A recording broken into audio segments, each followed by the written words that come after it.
আজকে আমরা দেখব কিভাবে প্লাটিলেট অ্যাফেরেসিস করা হয় অ্যাফেরেসিস মেশিনের মাধ্যমে।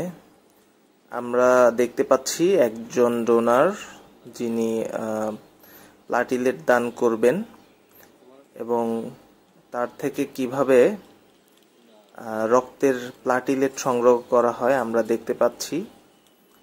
এখানে একটি অ্যাফেরেসিস মেশিনের মাধ্যমে ওনার শরীর থেকে প্লাটিলেট আলাদা করে নেওয়া হচ্ছে।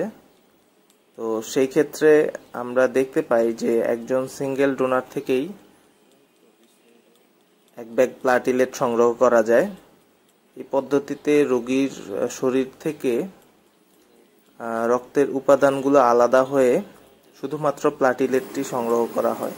আমরা দেখতে পাচ্ছি এখানে একটা ব্যাগে কিছু প্লাটিলেট জমা হচ্ছে। আর এই যে মেশিনটা দেখতে পাচ্ছি আমরা, এটাকে বলা হয় প্লাটিলেট অ্যাফেরেসিস মেশিন।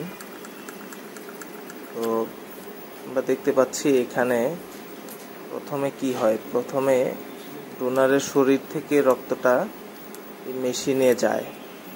তো এই মেশিন থেকে আমরা রক্তটাকে দেখি যে একটা বিভিন্ন নালীর মাধ্যমে এই মেশিনে প্রবেশ করে এবং এখানে আমরা দেখতে পাচ্ছি মেশিনটা রক্তটাকে ছেঁকে শুধুমাত্র প্লাটিলেটটা সংগ্রহ করে আলাদা করে নেয় এবং যেই রেড ব্লাড সেল সেটা আবার ডোনারের শরীরে ফেরত দিয়ে দেয়।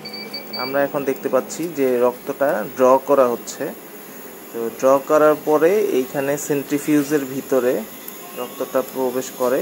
এরপর এখানে ছাঁকনির মাধ্যমে রক্তের বিভিন্ন কোষ আলাদা করা হয়, যেমন আমাদের আরবিসি আছে, প্লাটিলেট আছে, হোয়াইট ব্লাড সেল আছে। তো এখানে শুধুমাত্র রক্তের প্লাটিলেটটাকে আলাদা করে নেওয়া হয়। তো প্লাটিলেটটা সেন্ট্রিফিউজের মাধ্যমে রক্ত থেকে আলাদা হয়ে এখানে আলাদা একটা ব্যাগে জাস্ট জমা হয়। তো এই পদ্ধতিতে প্রায় 3-4টা সাইকেলের মাধ্যমে ডোনারের শরীর থেকে রক্তটা এই মেশিনে প্রবেশ করে। আমরা দেখতে পাচ্ছি ডোনারের জাস্ট একটা মাত্র নিডেলের মাধ্যমে ডোনারের শরীর থেকে রক্তটা যাচ্ছে প্লাটিলেট অ্যাফেরেসিস মেশিনে।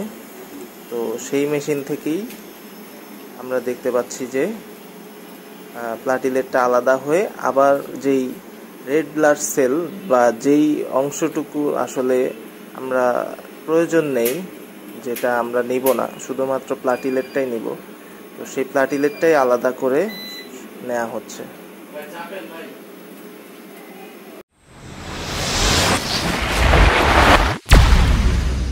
Audio Jungle।